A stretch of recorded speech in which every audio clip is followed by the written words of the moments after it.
बिस्मिल्लाहिर्रहमानिर्रहीम। नाज़रीन, आप देख रहे हैं प्रोग्राम सियासत और सच और मैं हूं आपका मेज़बान एहसन रज़ा।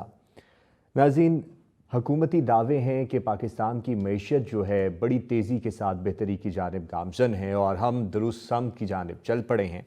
हमारी मईशत जो है दिन ब दिन बढ़ती चली जा रही है, लेकिन जो हालिया धरने हैं वो इस मुआशी अदम इस्तेहकाम की जानिब लेकर जाने के लिए किए जा रहे हैं मुल्क को, और किसी सूरत पर मखसूस जमात को पाकिस्तान की मईशत जो है वो बेहतर नहीं लग रही, कि वो चाहते नहीं हैं कि पाकिस्तान तरक्की करे, और इसीलिए धरनों की कॉल्स भी दी जा रही हैं, धरनों के लिए बुलाया भी जा रहा है। तो सियासी अदम इस्तेहकाम से हमारी मईशत को कितना नुकसान पहुँच सकता है, इस हवाले से आज के प्रोग्राम में बात करेंगे। और दूसरी जानिब हमने ये भी देखा कि IMF का वफ़द पाकिस्तान आया और फिर उसके बाद हुकूमत का बयानिया ये है कि मुतमईन होकर पाकिस्तान से चला गया। वज़ीर ख़जाना हमें ये कहते हुए नज़र आए, उन्होंने फरमाया कि IMF भी हैरान व परेशान था कि पाकिस्तान ने किस तरीके से इतने कम महीनों के अंदर अपनी मईशत को संभाला दे दिया है, इसमें कितनी सदाकत है। और इसके साथ साथ अगर हम अवामी सतह पर देखें तो अवाम की कुव्वत ख़रीद तो उसी तरह से मुतासिर है, महंगाई उसी तरह से चल रही है, और हुकूमत जो है कहती नज़र आती थी कि हम अपने हुकूमती अखराजात में कमी भी करेंगे, अपने हुकूमती मामलात को देखेंगे भी और उस पर नोटिस में भी लेकर आएंगे, और जितने भी हुकूमती अखराजात हैं वो कम से कम करके आवाम को ज़्यादा से ज़्यादा हम उसका फ़ायदा देंगे। लेकिन आवाम जो है वो उसी तरह बेचैन है। अगर हुकूमत कहती है कि मईशत बहुत अच्छी हो रही है, मईशत तरक्की की तरफ गामज़न है और हमारी जो इकॉनमी है वो बूस्ट अप है और उसमें एक बूम आ रहा है, तो लेकिन अगर हम सारी सूरत हाल को देखें तो आवाम क्यों नहीं कहती कि हमारे जो हालात हैं, हमारा जो रोज़गार का सिलसिला है, हमारी जो आमदन है वो बढ़ रही है, वो तो उसी की तरह कम की कम है, बल्कि उनकी तो कुव्वत ख़रीद भी बहुत ज़्यादा कम हो चुकी है। और इसके साथ साथ अगर स्टॉक मार्केट की एक भी सूरत हाल को देखें तो स्टॉक मार्केट जिस तरीके से तरक्की की जानिब गामज़न है, और हम रोज़ नए आदाद शुमार देखते हैं, रोज़ एक नया रिकॉर्ड देखते हैं, लेकिन ये अच्छी अलामतें हैं, लेकिन फिर सवाल वहीं पर आके रुकता है कि आवाम क्यों परेशान है और डॉलर की कीमत जो है, डॉलर की कदरें क्यों नहीं काबू की जा रही। क्योंकि अगर पहले की बात की जाए तो ये कहा जाता था कि इसहाक डार साहब ने बड़े मसनूई अंदाज में रोका होता था। अब वज़ीर ख़जाना साहब फरमाते हैं कि हम तो कोई भी इस तरह की मेजरमेंट नहीं करेंगे, मसनूई वाली भी नहीं करेंगे, और IMF को हमने हैरान परेशान किया हुआ है। कड़वी जो गोली है वो तो आवाम ने ही हमेशा खानी है, और हुक्मरान जो हैं वो इसी तरह अपने मईशत के बारे में कहते रहेंगे कि बिल्कुल दुरुस्त समत की जानिब गामज़न है। तो आज की सारी सूरत हाल पर गुफ्तगू करने के लिए और मुल्क में जो सियासी अदम इस्तेहकाम है उस हवाले से, क्योंकि मुआशी अदम इस्तेहकाम, मुआशी इस्तेहकाम, सियासी इस्तेहकाम, ये दोनों कितना एक दूसरे के साथ जुड़े हुए हैं, और मुआशी अदम इस्तेहकाम जो है, आया वो क्या सियासी अदम इस्तेहकाम की वजह से ही है या उसकी कुछ और वजूहात भी हैं, ये जानने की कोशिश करेंगे। तो दो निहायत बहुत ही मुअज़्ज़ज़ शख्सियात हमारे साथ मौजूद हैं, उनका तारुफ आपसे करा दूँ तो जनाब डॉक्टर कैस असलम साहब हमारे साथ मौजूद हैं, माहिर मुआशियात हैं, और जनाब डॉक्टर तौसीफ़ुज़्ज़मान साहब हमारे साथ मौजूद हैं, माहिर मुआशियात हैं। दोनों शख्सियात का बहुत शुक्रिया। डॉक्टर कैस से बात का आगाज़ करेंगे। डॉक्टर साहब फरमाइएगा, हुकूमत हमें हमेशा ये कहती नज़र आई है कि मईशत जो है बड़ी दुरुस्त समत की जानिब गामज़न है, और आप क्या समझते हैं कि वाकई पाकिस्तानी मईशत जो है वो बेहतरी की जानिब गामज़न हो चुकी है और आने वाले वक्तों में हमारे जो हालात व वाक़यात हैं वो दुरुस्त हो जाएंगे? शुक्रिया, बहुत बहुत। देखिए, बात यह है कि जो हमारी सरमायादाराना मईशत है जो वैसे तो बहुत छोटी है, उसकी डायरेक्शन ठीक हो रही है। हमारे जो हैं जिसको हम कहते हैं ट्रेड डेफिसिट और बैलेंस ऑफ पेमेंट डेफिसिट, उसमें भी कमी आई हुई है। शायद हमने इंपोर्ट्स को रोका हुआ है, मगर ये ग्रोथ भी शायद 2.5 से ऊपर 2.6 2.8 पे चली गई है इन अ वे। मगर ये सारी अनसस्टेनेबल इसलिए है कि जो बेसिक बिल्डिंग ब्लॉक्स हैं मईशत के, इंडस्ट्रियलाइजेशन, बिजली का महंगा होना, पानी को प्रिजर्व ना करना, एग्रीकल्चर में कोई रिफॉर्म्स ना लाना, एग्रीकल्चर इनपुट्स ज़्यादा लेना, यूथ को स्किल्स ना देना, प्रोडक्टिविटी ऑफ लेबर कम होना, ये और ऐसी हमारा जो छोटा बिजनेस है वो एक्सपोर्टेबल ना होना, तो ये जो है देखें, हमेशा होता ये है कि कुछ सेक्शंस ऐसे होते हैं जो पैसे कमा रहे होते हैं, जैसे आपकी बैंकर्स हैं, आपकी आईपीटीज हैं, मगर बाकी जो है इकोनॉमी जब तक इंडस्ट्रियलाइजेशन नहीं होगी तेजी तरीके से, चीज़ें उस लेवल पे नहीं जाएंगी। और जो आप इंटरेस्ट रेट को भी कम कर रहे हैं वो बड़ा आहिस्ता आहिस्ता कर रहे हैं, ताकि जो सरमायाकार होते हैं वो लॉन्ग टर्म अपनी प्लानिंग करते हैं। सो ये तो मैं कह दूंगा कि डायरेक्शन जो है वो ग्रोथ की तरफ है, मगर उसकी जो स्पीड है वो कोई बहुत ज़्यादा नहीं है। हमें अब एक्सपोनेंशियल स्पीड चाहिए, हमें दुनिया के साथ जाना है, हमें यूथ को वो अपॉर्चुनिटीज देनी है जो मगर मुझे वो उस लेवल पे ना पॉलिसी नजर आती है, ना कोई इनिशिएटिव नजर आता है। आपने खुद ही कह दिया कि हुकूमत अपने आप को तो छोटा कर नहीं रही, खर्चे वही हैं, टैक्स और लेना चाह रही है। तो जब टैक्स लेंगे तो फिर आपका इन्वेस्टर भी प्रॉफिटेबल नहीं रहेगा और आपका जो कंज्यूमर है उसके पास भी पैसे नहीं रहेंगे कि डिमांड साइड और सप्लाई साइड। तो मैं उतना खुशगवार नहीं बातें करूंगा जितनी हमारी हुक्मरान कह रहे हैं।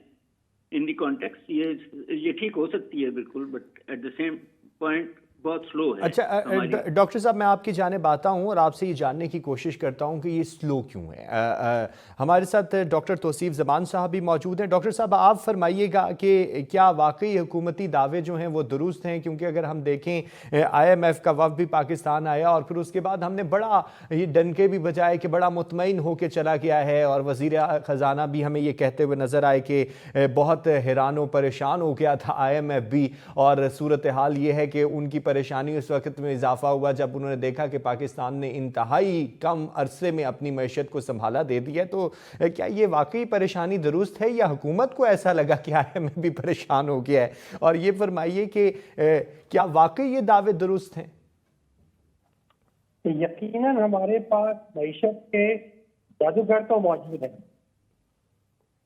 लेकिन सिचुएशन ऐसी सी है कि जब आप IMF के पास जाते हैं तो बेसिकली आपकी मजबूरी होती है कि आप इकोनॉमी को वेंटिलेटर पे आपने शिफ्ट करना है ताकि आप इतनी स्पेस हासिल कर सकें कि जो बीमारी है उसका इलाज कर लें।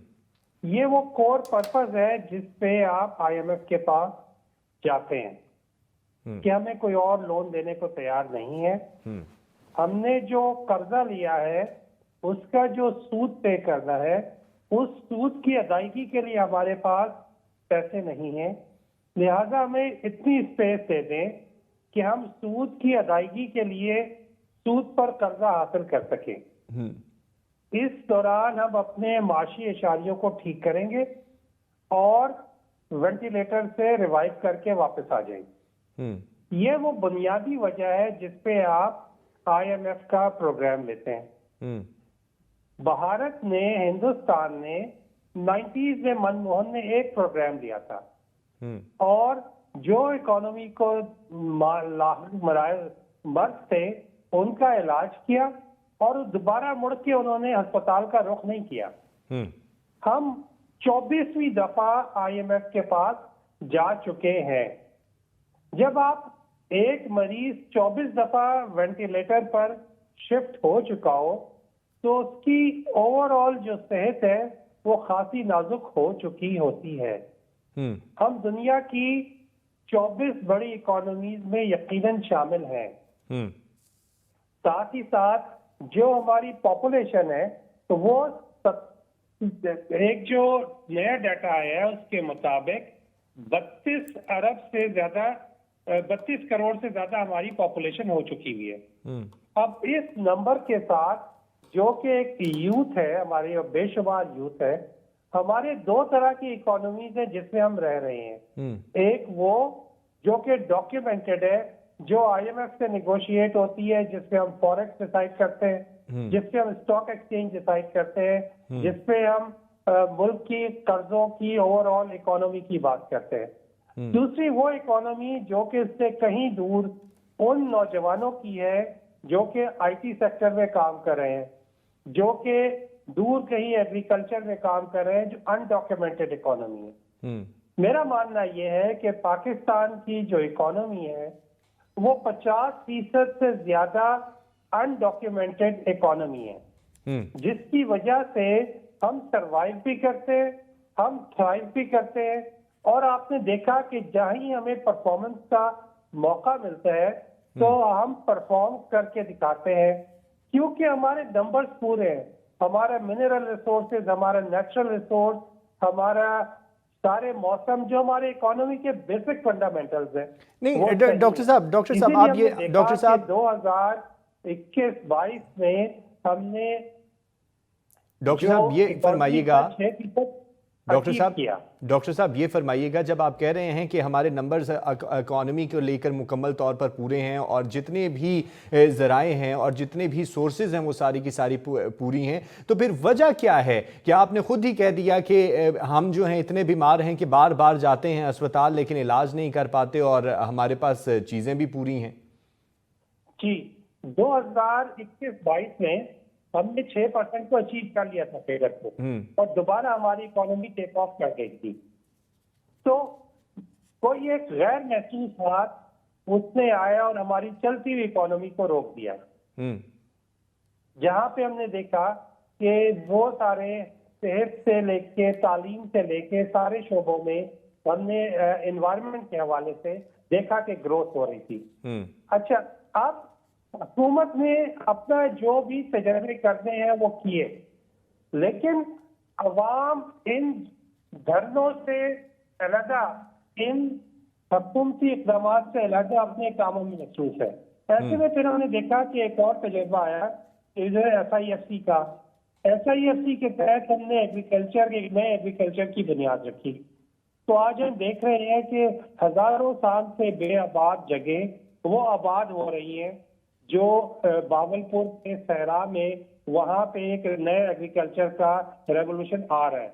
हमने देखा कि इन 2-3 सालों में सऊदी अरेबिया और मिडिल ईस्ट के साथ हमारे FTA मुकम्मल हुए और इन्वेस्टमेंट ट्रीटीज मुकम्मल हुई।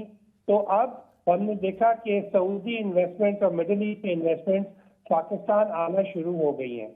एक जो हमारा बहुत बड़ा पोटेंशियल है, जो इस दौरान जो मुल्क छोड़ के गया और उन्होंने पाकिस्तान वापस पैसे भेजने शुरू किए, तो ये भी एक जरिया माश बना पाकिस्तान की फॉरेन रिजर्व को बेहतर करने का। इस वक्त यहाँ कोई 11 अरब से ज्यादा पाकिस्तानी डॉलर जो पाकिस्तानी स्टेट बैंक के हमारे रिजर्व है। तो it's a mix of both things. एक तरफ यकीनन जितना डॉक्टर साहब ने फरमाया कि हमारा जो पोटेंशियल है और जो इंटरनेशनल इकोनॉमीज जहाँ पे पहुंच रही है, वहां पर जब हम देखते हैं कि हम कहाँ पे खड़े हैं, जो हमारा IT है उसमें हमें कहीं ज्यादा आगे होना चाहिए। अच्छा तौसीफ साहब मुझे ब्रेक का कहा जा रहा है, ब्रेक से वापस आते हैं तो इसी पर मजीद बात करते हैं। और नाज़रीन आप हमारे साथ रहिएगा। बल्कि मेरे नाज़रीन, मुल्क में हालिया सियासी अदम इस्तेहकाम के हवाले से भी हम गुफ्तगू कर रहे हैं और मुल्क में जो मुआशी सूरत हाल है उस हवाले से भी कि ये हालिया सियासी अदम इस्तेहकाम मईशत को कितना इफ़ेक्ट कर सकता है और पाकिस्तान की जो मईशत है वो दुरुस्त समत में जा रही है या नहीं जा रही, लेकिन अवाम के ऊपर उसके कोई असरात हमें नज़र नहीं आ रहे। डॉक्टर कैस असलम साहब हमारे साथ मौजूद हैं, डॉक्टर तौसीफ ज़मान साहब हमारे साथ मौजूद हैं, दोनों माहिर मुआशियात हैं। डॉक्टर कैस असलम साहब आपकी जानिब आऊँगा। सर, ब्रेक से पहले भी जिस तरह आपने फरमाया कि हमारा जो पोटेंशियल है उसको हमें दुनिया की जिस तरीके से तेज़ी के साथ मैशियत बढ़ती चली जा रही है हमें उस तरफ लेकर जाना पड़ेगा, क्योंकि हमारी जो रफ्तार है वो बहुत ज़्यादा स्लो है। तो सर आप ये फरमा दीजिए कि हमारी रफ्तार स्लो होने की वजूहात क्या हैं, और अगर क्या ये कहा जाए कि बुनियादी तौर पर हुकूमत जो है वो एक मुस्तहकम, एक मजबूत पॉलिसी नहीं दे पा रही, तो ये गलत नहीं होगा? शुक्रिया। बात यह है जी कि बिल्कुल सही है। मैंने जो देखा है इतने सालों में कि हुकूमत और हुकूमतें जी मिलके ये सिर्फ वो लोग जिनके पास ब्लैक मनी है या वाइट मनी है, जो डॉक्यूमेंटेड हैं, जो जिसको मैं कैपिटलिस्ट इकोनॉमी कह रहा हूँ, उन्हीं पे सारा तवज्जो दिए जा रहे हैं। वो जो हमारी यूथ है जिन्होंने अगले 20-30 साल इस मुल्क को कुछ करना है, हमारी जमीन जो है, स्मॉल फार्मर्स की बात कर रहा हूँ, जिन्होंने खिलाना है, इन पे कोई मुझे पॉलिसी नहीं नजर आई। हालांकि वो प्रोविंशियल गवर्नमेंट का काम दे दिया, जो ज्यादा मुश्किल है, क्योंकि जो पॉलिसी है फेडरल गवर्नमेंट की वो सीपाई नहीं हो रही है। चारों हमारी प्रोविंशियल गवर्नमेंट्स एक पेज पे ही नहीं है। मेरा ये ख्याल है कि ये एडहॉक इस मुल्क को अभी भी चलाना चाह रहे हैं। ये तो करना चाह रहे हैं कि टैक्स आ जाए, जैसे मर्जी आ जाए, और कुछ तबकों को हम टच भी ना करें। ये भी कह रहे हैं कि हमें बिजली मुफ्त मिले, हमें पेट्रोल मुफ्त मिले, बाकी उसका बोझ जो है वो कौम पे डाल दिया जाए। तो इस तरीके से वेलफेयर इकोनॉमीज नहीं चलती, कैपिटलिस्ट इकोनॉमी भी नहीं चलती। आपको वो सारी अपॉर्चुनिटीज देनी पड़ेंगी जिससे यूथ जो है या छोटे कारोबारी जो हैं वो लिंक करें इंटरनेशनल मार्केट्स को। उनको आपको बिजली एक और लेवल पे देनी पड़ेगी, पानी जितना मैंने कहा, और बिल्कुल सर अगर एंटरप्रेन्योरशिप की बात की जाए तो उसके लिए भी ज़राए बढ़ाने की बहुत ज्यादा जरूरत है। जी, मैं तो चारों फैक्टर्स ऑफ प्रोडक्शन की कहता हूँ, क्योंकि उसमें ना हमारे पास टेक्नोलॉजी है और मशीनें भी हम इंपोर्ट करते हैं, पैसे भी हम बाहर से कर्जा लेते हैं, और एंटरप्रेन्योर्स तो वाकई हम उनको कह तो देते हैं कि एंटरप्रेन्योर बनो, मगर उनको जो अपॉर्चुनिटीज हैं रिस्क को मिटिगेट करने की जो हुकूमत की या इंश्योरेंस कंपनियों की वो होनी चाहिए एक बैकअप कि जी आपका रिस्क मिटिगेट होगा, वो तो हमें नजर नहीं आती। जो मुल्कों जिन्होंने तरक्की की है वहां वो बैकअप। अब चौथी बात जो बड़ी इंपॉर्टेंट है और आपने भी कर दी हुई है, वो ये है कि हुकूमत का अपना हाथ हर चीज में है। जब तक वो हाथ निकलेगा नहीं, लोगों को अगर फ्री मार्केट बनाना है तो इनोवेट करने और बिजनेस करने की अपॉर्चुनिटीज में से इजाजत लेनी, रिश्वत देनी, ये सारी चीजें कम नहीं होंगी जिसके ऊपर अनफॉर्चुनेटली ये इकोनॉमी चल रही है कि जिनको जो कारें बिक रही हैं, जो प्रॉपर्टीज बिक रही हैं, वो ब्लैक मनी से बिक रही हैं। इन द कॉन्टेक्स्ट तो हुकूमत खुद रोक रही है, जिसको हम ईज ऑफ डूइंग बिजनेस कहते हैं। आम आदमी के लिए जो बिजनेस फैमिली से हैं उनको तो शायद एक एज मिल जाता होगा, मगर आम आदमी को एम्प्लॉयमेंट के लिए भी एज नहीं मिल रहा और एम्प्लॉयमेंट जनरेट करने के लिए भी एज नहीं मिल रहा। तो इस ऐसे में तो आसान नहीं है ना इकोनॉमी को पूरे मुल्क में। डॉक्टर साहब तो कह रहे थे कि 23 मिलियन लोग हैं, मैं समझता हूँ 250 मिलियन लोग आ गए हैं अब 25 करोड़ इस मुल्क में। तो पॉइंट ये जिसका 30 से 60% यूथ है, आप सस्टेनेबल उस वक्त तक हो नहीं सकते जब तक आप इस यूथ को, मैं नहीं कह रहा 20 साल की एजुकेशन दें, स्किल्स तो देना, बिजनेस की अपॉर्चुनिटीज तो दीजिए, उनको कोई रास्ते दीजिए। चंद हजार को आप आईटी सेक्टर में ले जाने से, और फिर आईटी पे टैक्स लगाया हुआ है आपने एक्सपोर्ट। और जैसे आप स्किल्स की बात कर रहे थे, तो अगर हम देखें तो हम अभी तक नेफ्टा और टेफ्टा के ऊपर ही मुकम्मल तौर पे बैठे हुए हैं। हमने कोई बेहतरीन स्किल जनरेट नहीं की है। अगर हम दुनिया में भी देखें और अपने नौजवानों को जब हम बाहर भेजते हैं तो वो यही हमसे डिमांड करते हैं कि आपके पास जो आप हमें मैन पावर भेज रहे हैं वो स्किलफुल नहीं है। हाँ जी, वो सर्टिफाइड ही नहीं है। और फिर 3 चीजें हैं ना, एक स्किल का होना, और वो 21st सेंचुरी की स्किल्स का होना बहुत जरूरी है। दूसरा 8 घंटे ऑनेस्ट काम करने की सलाहियत रखना, जो भी नहीं है। और तीसरा जो है वो काम जो है उसके अंदर ऑनेस्टी और का अनासर डालना, ताकि इंटरनेशनली सर्टिफाइड हो जाएं। अगर 100 रुपया मिलता है हमारे बंदे को बाहर जाके, तो वो 300 मिलना चाहिए। ये सारी चीजें गवर्नमेंट की पॉलिसी के अंदर नहीं है। आपकी बात सही है कि टैफ्टा चंद हजार लोगों को ट्रेन कर देता होगा और शायद अब सर्टिफाई भी कर देता होगा, बट ट्रस्ट डिफिसिट इतने बड़े हैं हमारे मुल्क के बारे में। और हमारी अपनी इंडस्ट्री जो है आपको कहती रहती है कि जी ये जो आप यूनिवर्सिटियों से पैदा कर रहे हैं लोग, वो हमें नहीं चाहिए, और जो हमें चाहिए वो यूनिवर्सिटियां और स्कूल नहीं पैदा कर रहे। वो सिलेबस में क्या चेंज आई है? आपने रिलीजियस को ज्यादा सही। डॉक्टर साहब मुझे ब्रेक का कहा जा रहा है, मैं ब्रेक ले रहा हूँ। डॉक्टर साहब मुझे ब्रेक का कहा जा रहा है, मैं ब्रेक पर जा रहा हूँ, वापस आते हैं, मजीद इसी हवाले से बात करेंगे, हमारे साथ रहिएगा। वेलकम बैक नाज़रीन।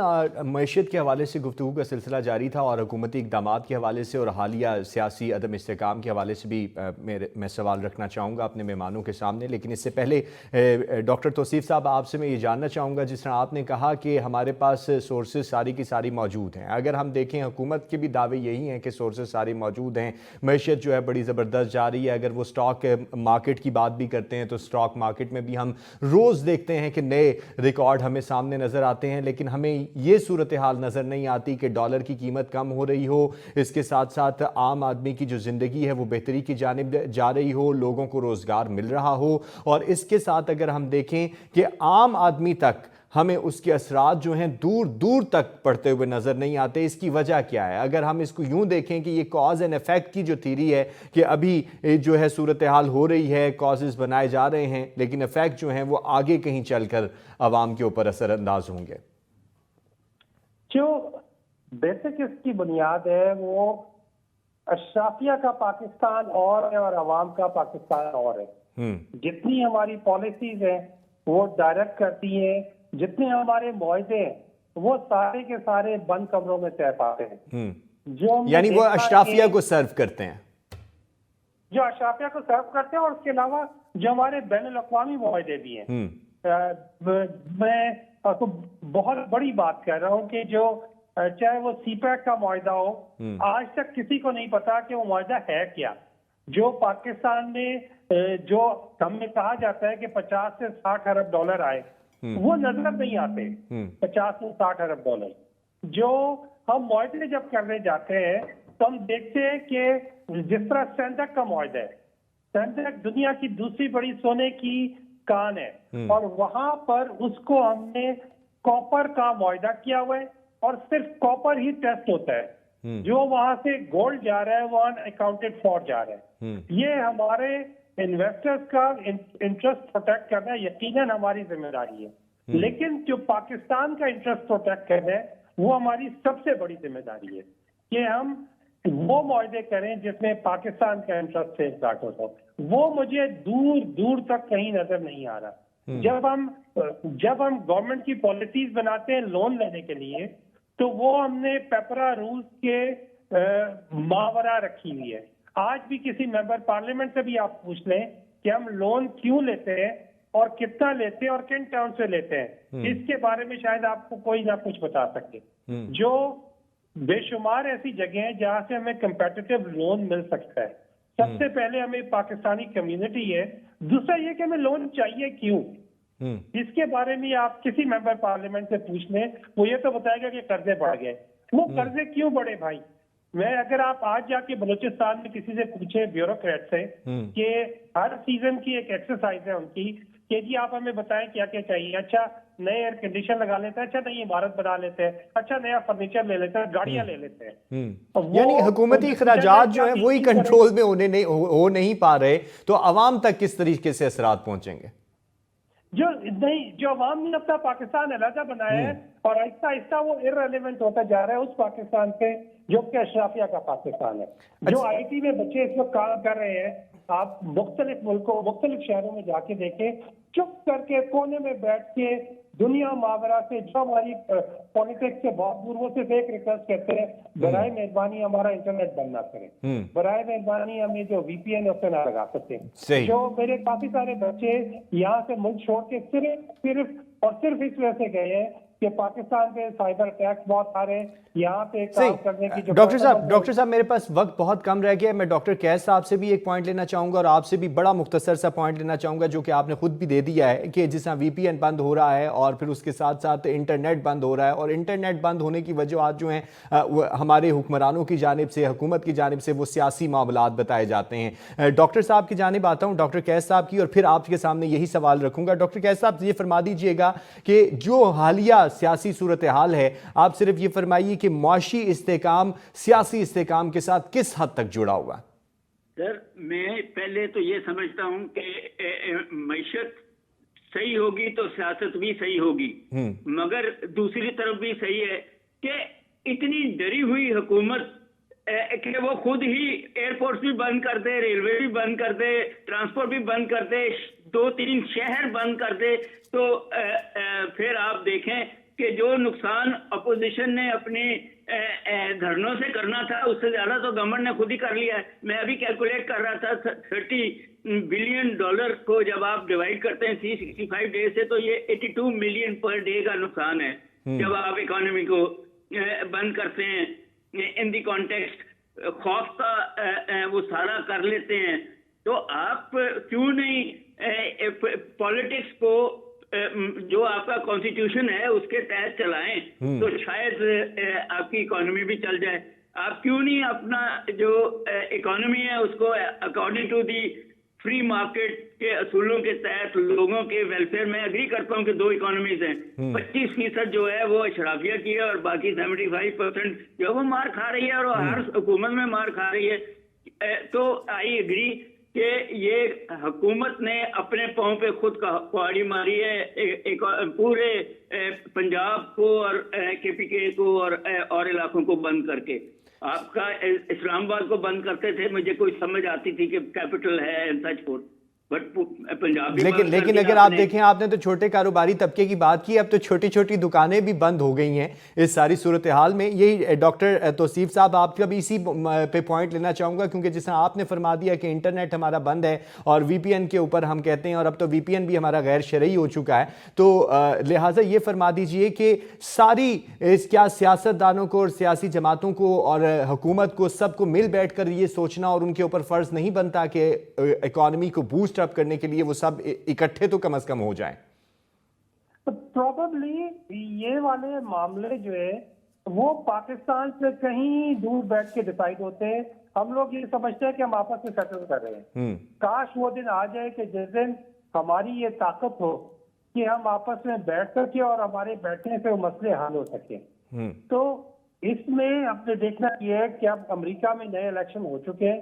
आपको इस वक्त जितनी हसल बसल नजर आ रही है, कुछ लोग चाह रहे हैं कि मामला अमेरिकी नई इंतजामिया आने से पहले जो है सेटल हो जाए, लेकिन ऐसा सेटल होता नजर नहीं आ रहा।